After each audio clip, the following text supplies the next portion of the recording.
it immediately loses traction. पीछे का पहिया is almost off. Wheel spin. Now कितना दूर तक क्लियर कर सकता मैं अब तक ट्राई नहीं किया. But after a certain damage you're like चलो यार बहुत हो गया पैर नीचे रखो उसके बाद धक्का मार You don't stop before the slush ना? No, that's not slush. This is sand. This is what soft mud वो shortcut वाला route पे. Sand नहीं slush अलग है sand अलग है boss. This is sand. Sand पर तो you have to sit at the rear tire on sand. Sand में वो loose mud में मतलब you have to sit dry loose mud में you have to sit on the rear. Sit on the rear. Yes. अच्छा. तो उसमें front end कैसे फिर संभलता? Front end नहीं संभलता उसमें पीछे का ही संभालते हैं. उस आगे वाला जो handle है ना it has a tendency to keep itself straight. Handle पकड़ो ना पकड़ो. तो उनका सा उसको बस. When it is heavy, that is when once you dig in, it tries you to not dig in. lose If it. you are sitting at the back, it will not dig in. Okay. Keep it at the consistent speed 10-20 हो. Keep going. Don't brake at all. ये throttle keep छोड़ेंगे तो bike अपने भी break लग जाता है. ठीक है तो ब्रेक की तो वैसे भी जरूरत नहीं है. It will dig in only under two conditions. एक आप आगे को वजन है अगर आपका और एक दूसरा आपने ब्रेकिंग करी है throttle चॉप किया weight transfer आगे होगा. Otherwise it will not dig in. Keep going at the If you are same. holding constant throttle, shift your weight rearwards, keep going. अगला भैया मिट्टी में फ्लोट करेगा. I rode the Bandit to Kadungla और वो मनाली से लेके लेह तक it was right in the middle of monsoon. It was all slush, nothing else. And the Bandit is far heavier than the 650 and far more powerful. और वो चौड़ा tyre है. उस चौड़े टायर का एडवांटेज ये था it used to float over the slush. ये बड़ा एडवांटेज है. इतना चौड़ा था वो and it was shitty slush at that time also. ठीक ठाक थी मतलब इतनी तो कभी भी नहीं होती. वो लगती है हमें पैर डालते हैं तो इतना घुस जाता है. मैंने आज तक जिंदगी में इतनी देखी है. मेरी डिस्क तक आई है slush. उससे ज़्यादा मैंने कभी नहीं देखी. उससे ज़्यादा होती नहीं. उससे ज़्यादा चल नहीं पाओगे आप. हाँ होती है पर वही 6-8 इंच. उससे ज़्यादा नहीं. उससे ऊपर नहीं होती. उत्तराखंड में वो तो लैंडस्लाइड हुआ था. उससे ऊपर पिक्चर अगर देखो जो पीछे 2 इशू पहले मैगजीन में ना 1971 में वर्ल्ड टूर किया था कुछ बंदों ने चारों शेरपुर वालों यस बिल्कुल. उनकी पिक्चर है एक अफ्रीका की. हाँ, सीट तक मिट्टी है. सीट तक मिट्टी है. भाई साहब क्या किया होगा उन्होंने. I find it hard to imagine. They are pushing that bike through that slush which is right up to the seat of the Enfield, which is bad. Terrible है तो. Sir, any tips on riding on black ice? God help you. Because हम लोग मुंशियारी गए थे and पहले तो ठीक था but suddenly एक बार तो बाइक ऐसी गिर गई. नेक्स्ट टाइम पूरी बाइक स्लिप हो गई थी and उससे ब्लैक आइस में पता नहीं he was riding FZ so FZ was going very easily maybe because of cutter rear tire. Nothing वाली like that. बाइक तो रुकी नहीं रही थी. ब्लैक आइस के लिए ना 2 चीजें चाहिए होती हैं आइडियली. एक तो बाइक का जो कह सकते हो क्लच है it should be very gradable. Pulsars are terrible in that sense. Pulsars का डिजिटल क्लच है आज भी. या तो वो पूरा क्लच है और या नहीं है. बीच में नहीं है. Yamahas and Hondas have a very very gradable clutch. और दूसरा लो एंड टॉर्क. जितना लो एंड सॉफ्ट होगा बाइक का उतनी आराम से आप उस पर ज़रा सा क्लच पार्शियल क्लच के ऊपर आप थोड़ी थोड़ी ट्रैक्शन लेके पैरों को आउट ट्रिगर्स की तरह यूज़ करके चला सकते हो.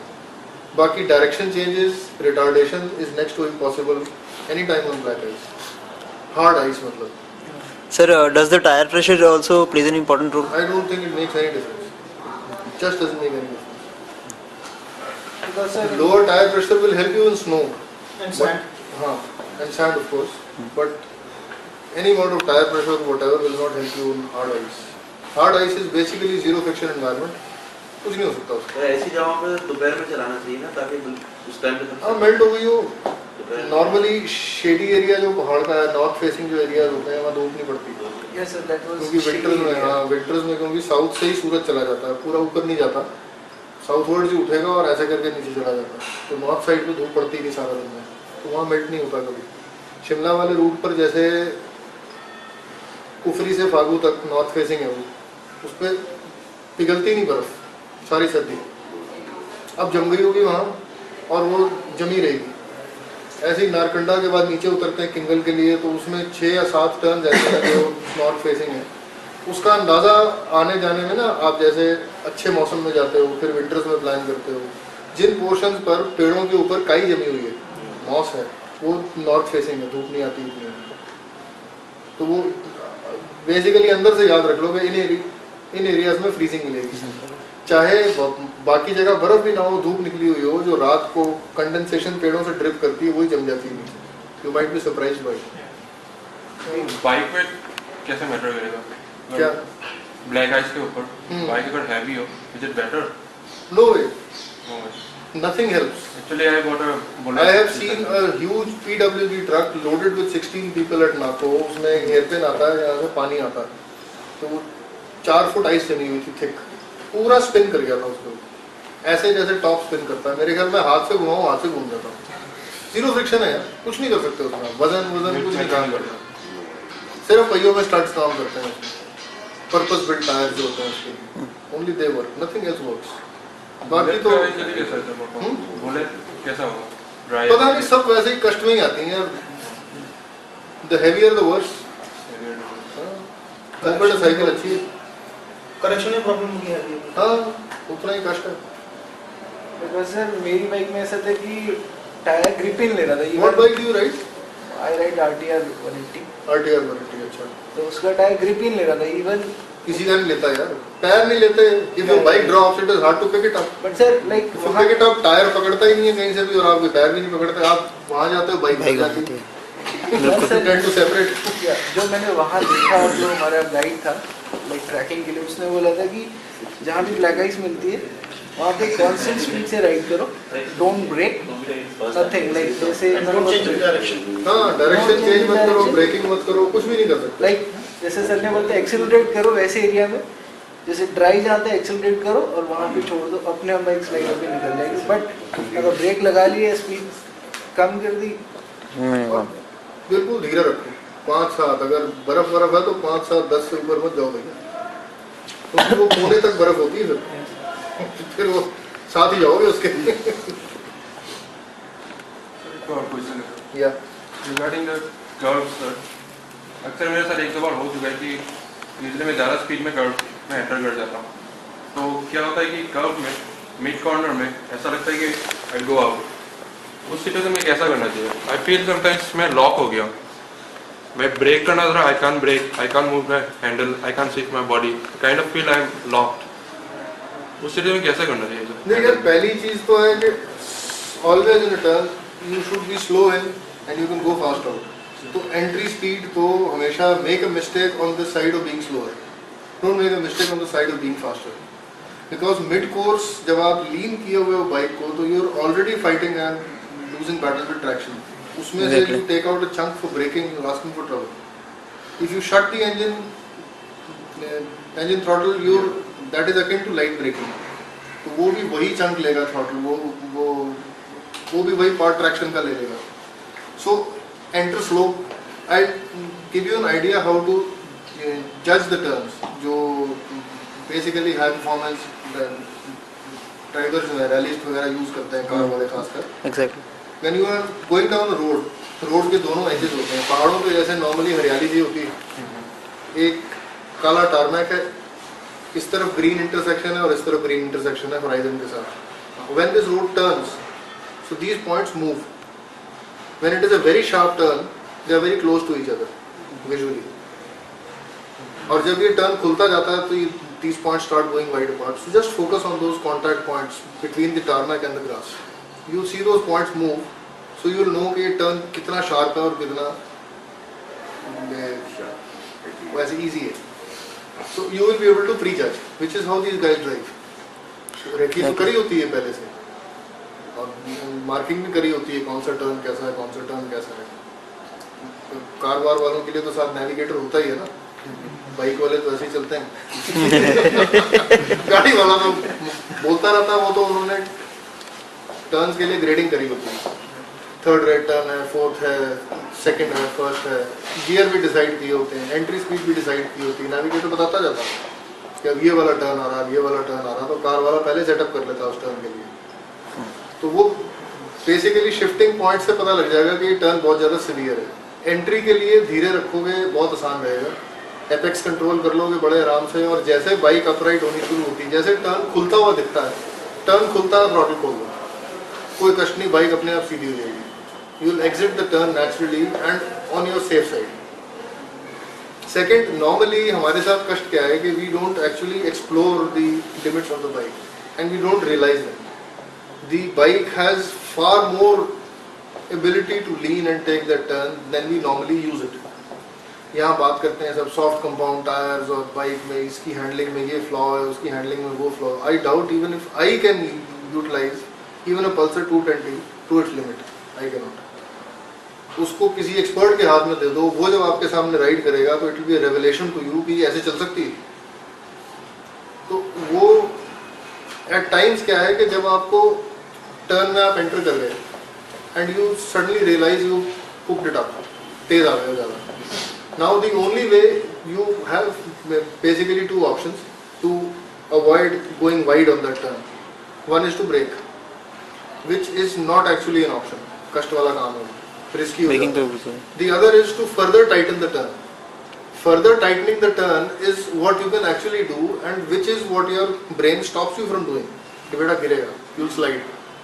What I mean to say is कि जो दूसरा राइडर पल्सर चलाएगा तो रेवलेशन होगा वो देखकर, वो ये कि अभी लिमिट बहुत बची होती है, हम यूज नहीं करते उसे. वेट को शिफ्ट करना है और हाँ, वेट को शिफ्ट कर लो और Throttle down. throttle chop मत करो. Do not chop the throttle, which is the first instinct. Exactly. The moment you realize you overcooked the turn, you chop the throttle. You chop the throttle, you lost rear traction. Weight transfer आगे हो गया. अब आपका steering hard हो गया और आपको traction पीछे से भी नहीं मिल रही, proper push भी नहीं मिल रही. It is not taking you round the turn now. You are a passive turn rider now. Power gives you positive force to take you round the turn. धक्का दे रहा ना पीछे से बाइक को, वो पावर है. तो वो आपने चॉप कर दी तो वो आपको ले जाएगा कौन उस तरफ? नहीं ले जाएगा कोई. Hold constant throttle. At times you lean more, and if you give more throttle, you will get through far easily. But that goes contrary to your instinct, which is what you actually need to learn. Exactly. No, sir. My experience in an FC60 is a bit different. I used to ride with these guys in an R50 with a pillion. So to catch up with these guys, I'm always on the limit of the traction of the bike, basically. So in that particular case, then I enter into a corner. I believe not on the limit of the traction, Probably but on the limit of the engine capability. To an extent, As but a- even into a corner, it is more on the edge. Now, when I enter into a corner and I see the corner to tighten up, the first instinct of mine, which works mostly, is chop the gear down. What happens is your rear slides the other way, the outside, the counters the turn in actually. So it actually gives you a better traction for your front wheel to judge into the corner, to point it in the right direction. But when you accelerate after that, it tends to actually grip through the corner far faster. I don't know why. But when you Of chop course, see, you need to be in the right gear, in the middle of the power plant. If you are taking a turn, and which is why bikes which have a wider power band are easier to handle on turns, because you can make a mistake on the RPM side, but you will still have some sort of power available at hand. The bikes with peaky power band which are a problem, के जो 1500-2000 RPM के एक band में power मिलती है, if you fall outside of it, you will not get power, and all of a sudden it will come. What you say is that if you downshift one gear, ideally you should not downshift when you are leaned over. And what you say is when you downshift and your rear brakes traction, I don't think it is actually happening, it is more of a feeling. On a bike like an FC, you don't have enough engine braking to brake traction of that rear tire. वो नहीं होता. That happens in bigger bikes, larger bikes with larger engines which have a lot of engine braking, जिसके लिए उनके अंदर basically खास particular type के clutches वो इस्तेमाल करते हैं, जिस चीज़ को terminology में slipper clutches कहते हैं. Slipper clutch. So that the wheel doesn't lock up, because the engine braking is very powerful in low gears. Second gear, third gear में भी बहुत होती है. 1000 cc है, छोटा सा पहिया है पीछे, वो रोक देता है इंजन उसको. So वैसा नहीं है. Ideally you should not downshift while you are in a turn. You should ride knowing the power band of your bike, and you should be able to use that single gear throughout the turn. जब आपकी bike सीधी होगी है तब आप upshift करो accelerate करते हुए. Through the turn, even all the high performance riders, MotoGP riders, they just use one gear, which is a constant fight for engine designers कि वो कौन सी गियर रेशोज दें. इसीलिए गियर बॉक्सेस अलग अलग ट्रैक के लिए अलग अलग होते हैं. No, ideally yes. But when the turn tightens, If it tightens up, see, there are 2 or 3 things which you are already basically assuming कि आपने रोड रीड नहीं करी, दूसरा you entered the turn too hard, you were not paying attention. So if you eliminate just these two things, you will eliminate more than half your problems. The third is if you happen to overcook your entry into a turn, the only way out is the throttle and a further lean, और कुछ नहीं है. Safe तरीका यही है और कोई तरीका नहीं है, which goes very contrary to your instinct. If you are downshifting, ठीक है, you are downshifting for more power, but the time lost in downshifting and for downshifting there has to be a break in the flow of power to the rear tire. वो जो break है, जो time gap है, वो upset करेगा bike को, वो उसको लेके जाएगा इधर उधर, which is why you feel कि उसका टायर स्लाइड कर रहा है. If you enter into a slide, I think there will be very rare people out here who can handle a tarmac slide that easily, that instinctively. वो feeling होती है कि slide कर रहा है, स्लाइड नहीं कर रहा होता एक्चुअली. वो bike naturally When I do that, it loses traction and it and tends it to will be regain traction regain once traction again immediately. and it will throw you off. वो तो कर ही देगा. Any of the bigger bikes will do it. ये तो wheel spin से lose कर जाएगी ना traction. But on the FC it used to be the other way. When you actually tend to feel it slips once, and then when you accelerate, actually kicks back in to the corner. It has to. It is a lighter bike. It's a तो वो इतनी जल्दी नहीं मारती वापस. But the ideal thing is to use the throttle and further lean. I think what he is saying is a partial slip. partial trail braking. यहाँ पर कि if you reduce the speed of the rear tire, हाँ. so the speed with which both the tires are moving, the front one is moving much faster, so the turn tightens. That is what I think is talking that's what you feel. about. Not the slip. What he means to say is like if there's a sharp turn and if he's like Like, this is taking a sharp turn when lowers down the gear, what happens is rear skids on the like if he's taking a left वो outside ही जाएगा. तो वो sharp turn अंदर कटता आराम It से. sharpens the turn. What I am telling is that there are very few people who can actually handle a slide. Because when it happens, if you chop the throttle or if you give it any input which suddenly makes the bike regain traction, you've had it. Even a 100cc bike will throw you off like you've never fallen off the bike before. तो वो actually फिसलता नहीं है tyre, वो feel होता है कि वो फिसल रहा है, क्योंकि डाउनशिफ्ट जब आप करते हो, पहले तो कांस्टेंट थ्रस्ट मिल रही है आपको, जब आप डाउनशिफ्ट करोगे आधा सेकंड भी डाउनशिफ्ट में अगर लग गया, उस आधे सेकंड में गैप आ जाता है थ्रस्ट में. That gap upsets the whole geometry of the bike. Weight transfer आगे होता है momentarily, the bike rocks on its centre of gravity, the rear lightens up for a moment, the bike tends to fall, then it tends to stand up, so it feels as if the rear is going out. It is not going out, it is not breaking traction. With these bikes you cannot break traction like that. नहीं कर सकते इनका, वो नहीं होता possibility. वो feeling ऐसी आती है, लाइट है, पावर है नहीं इतनी इनके अंदर, 14-15 bhp से कुछ नहीं होता ऐसा, हाई परफॉर्मेंस कुछ नहीं हो सकता उसमें. It is only downhill which you can be high performance. 650 when I try the same thing in the 650, you break into a corner. Yes, you 90% of the time you tend to see that the bike actually understeers. You counter, you lean, you shift your weight, it still understeers. Now, in this city I figured out after the third day of riding on the hills that finally उससे पहला दिन भी हो गया था. Then what happened was you actually hit the brake hard enough before the corner, upset the bike's balance, and then take it into a corner. It tends to handle it better for some reason or the other. Because what happens is your rear tends to tighten out, take it into a corner. It seems to be more stable without no acceleration, no brakes. And then when you actually get see the turn, the way which you say, you open the throttle, it's okay. I don't think a bike, any bike can be designed with which puts these kind of demands on a rider. This is a normal bike. I have not ridden it, which is why I am not being so very sure कि ये क्या किया है. This is one bike I have not ridden like that. But among a few other bikes which have very long wheelbases, which are supposed to be very sluggish, if you actually know what counter steering is all about, no bike is sluggish. I have not found any bike sluggish enough. I found a few bikes which are a little more easier to handle, a little more light on a person. For example, if I compare among the high performance ones, I found the Yamaha R1 to be the most rigid of all. The Fireblade, the Gixxer are very flickable. R1 requires a lot of concentration and it requires you to commit yourself to a turn entirely. You cannot change lines mid-course on an R1. If you've entered a turn, your line better be good, otherwise you've had it, which is why it is normally called the Widowmaker basically among bikes. Since it is a very unforgiving bike on turns, and since it is a fast bike, तो वो आप तेज ही लोगे उसको मोड़ धीरे तो लोगे नहीं.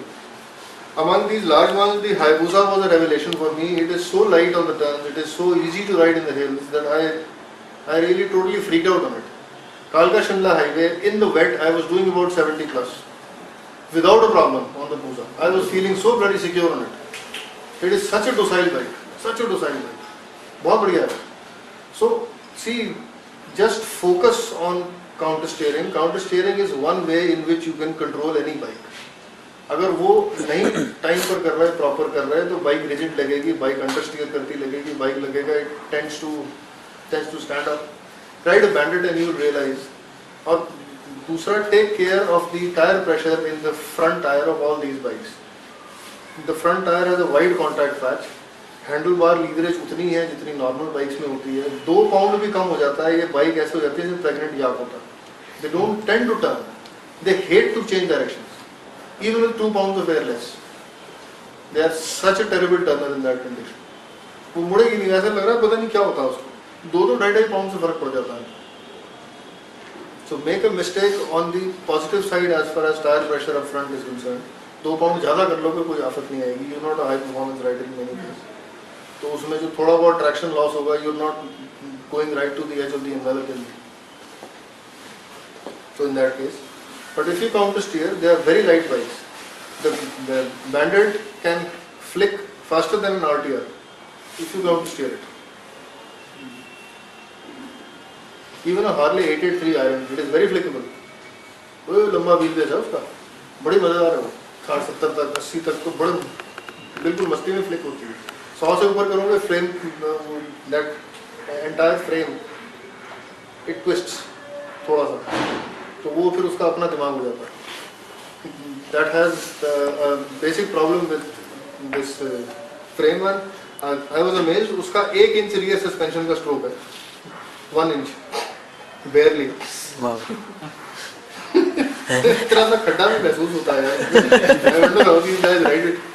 तो कॉर्नर पे अगर गड्ढा आ गया तो और ज़्यादा परेशानी होगा. बॉटम आउट तो कर ही जाता हूँ. मेरे जैसे से तो मैंने जोर के एक्सेलरेट किया तो ही बॉटम आउट कर जाएगा. फुट रेस्ट तो उसके मेरे ख्याल 18-20 डिग्री में रगड़ खा जाते हैं. चुर सोई. Regarding the downshift, मुझे ये लग रहा था जब डाउनशिफ्ट मोड होते हैं ना, if you are leaning towards left and you try to downshift, your gear lever will touch the ground. वही रगड़ खा जाएगा अगर आप बीच ज़्यादा किए. It depends how high of the lead you are in. Sometimes you correct the lead before you do that, and then you downshift. If you I think it's before the lead itself. On the right, it's a problem because the exhaust hits pretty soon. Exhaust On the right and the left, it's not that bad. Pulsar में main stand रगड़ खाता है ना, dangerous है वो बहुत यार. That can very easily lever off your rear wheel. It is, I mean, folding foot pegs रगड़ खाते रहे, they can grind away to kingdom come, no issues. तो वो तो बेंड हो रहा है. Anything rigid bit hits the ground will lever off your wheel. और फिर आप गिरे चांस ही नहीं है बचने का. Stand, exhaust pipes, they are high performance riders nightmare. Rigid चीज टच नहीं होनी चाहिए नीचे. फोल्डिंग टच होनी चाहिए. जितनी मर्जी होते रहे, वो तो चिंगारी निकले मजा आ गया. I'm brave boy types ना. But anything rigid hits it. Main stand that is just around the what they can call the center of rotation of the bike. तो वो मेन स्टैंड आप लीन किए, वो मेन स्टैंड बजट का पीछे के पहिए को उठा देगा हवा में. पीछे का पहिया हवा में आ गया तो वो ब्लैक आइस हो या हवा हो, बात एक ही. 0 फ्रिक्शन, नो ट्रैक्शन, शू गया, लो साइड हुआ. पल भर में 2 साइड होता. स्टैंड हुआ, आवाज आई, चुर धुम पीछे. यार was I being brave or was I being foolish? बाद में सोचता आदमी. Same with the exhaust. And there used to be a few bikes जिनका exhaust ऐसे करके नीचे आता तो bent pipe पहले रगड़ खाती थी. तो वो भी लोग इसीलिए रेस्ड एग्जॉस्ट वाला फंडा चला था कि वो कंट्रोल करके ऊपर से निकाल दो उसको। इसीलिए मेन स्टैंड हटे हाई परफॉर्मेंस बाइक में से, साइड स्टैंड रह गया सिर्फ। साइड स्टैंड की माउंटिंग ऊपर होती है, गियर लीवर के आसपास कहीं लगा सकते हो उसको, उस चीज़ के लिए फ्रीडम है ना, तो वो फोल्ड भी ऊपर हो जाता है। मेन स्टैंड होगा तो वो तो नीचे ही रुकेगा, एक क्रॉस है वो तो तभी R15 वगैरह में नहीं दिया हुआ है। So this concept of exit, enter the turn slow and exit faster. Okay. अगर हम बाइक के पावर बैंड में हैं, हम लोअर गियर में अराउंड 4th में या 3rd में हैं और टर्न ले रहे हैं हम, अब एग्जिट फास्टर टर्न खत्म होने लगा है, हमने थ्रॉटल ओपन कर दिया, तो मुझे कई बार ऐसा लगा कि जो रियर टायर है वो स्किड खा सकता है थ्रॉटल ओपन करते ही। इन बाइक में इतनी जान ही नहीं है, ये पहले गियर में या ज़्यादा से ज़्यादा दूसरे गियर में गीली सड़क के ऊपर हाई लीन एंगल पे व्हील स्पिन कर सकता है, नहीं तो इंजन में इतनी ताकत ही नहीं है कि ट्रैक्शन लूज करा दे। नहीं, जैसे निंजा 250 के लिए मैंने 2-3 थ्रेड्स में भी पढ़ा था कि if you are on 3rd or 4th gear और पावर बैंड में 6000-7000 आरपीएम के ऊपर हो और टर्न ले रहे हो, एग्जिट कर time if you open the throttle the rear tends to Ninja 250 भी I think in the dry it will not lose the gear. 33 bhp भी कुछ नहीं है उस काम के लिए, 70-80 bhp के ऊपर की गेम है ये, वो भी नहीं करेगी। गीला हो ना अगर रोड या बजरी हो तब हो, that time you can break traction. Off road you always break traction on any bike, Pulsar, Karizma, Honda Unicorn, whatever, turns के ऊपर ट्रैक्शन ब्रेक करके टर्न को शार्प करते हैं, पिछले पहिए को स्टेप आउट करा के मोड़ते हैं, वो तो आसान ही वही है, शार्प टर्न करने का वही तरीका है। बाकी इन द ड्राई इन बाइक्स में इतनी जान नहीं है। और लोअर गियर में, फर्स्ट गियर सेकंड गियर में हो सकता है निंजा ब्रेक कर जाए ट्रैक्शन, इंजन को रेव अप किया हुआ आपने, बाकी 40-50 की स्पीड है और तीसरे चौथे गियर में हो तो नहीं है, क्योंकि मूवमेंट वैसे ही बनी हुई है, पावर जो आती है वो धक्का ही दे देती है, बाइक को भाग लेती है, वो एक्चुअली बहुत वायलेंटली खड़ी होती है बाइक, अगर आप पावर एकदम से फीड करते हो ना तो वो उसमें अनबैलेंस हो जाता है आदमी। Addition of power will always tend to take the bike upright, धक्का लगता है ना पीछे से तो वो अपने आप सीधा करती है, आप ब्रेक करोगे तो गिरेगी। इसीलिए जब आप शार्प यू टर्न लेते हो और इंजन बंद हो जाए तो बाइक गिर जाती है, पावर से ही लेते हो वो यू टर्न। कोई भी बाइक हो वो तो 150 किलो वाली भी संभलती, धाड़ देने से गिरती है वो आदमी खड़ा रह जाता है, बाइक गिर जाती है नीचे। मोहन बाबू खिला पिला बाबू, वो कहाँ रखे हैं गिलास शिवांशु, दे दे।